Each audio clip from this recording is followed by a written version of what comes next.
চুতীয়াকৈ মুখে শুনকৈ জানে না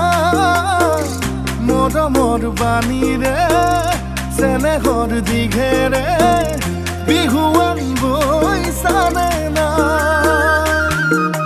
নাহৰ কলিয়ালে বসন্তৰ বৰষ পাই বৰ দৈছিলা হৈ বিহু নাচিবলৈ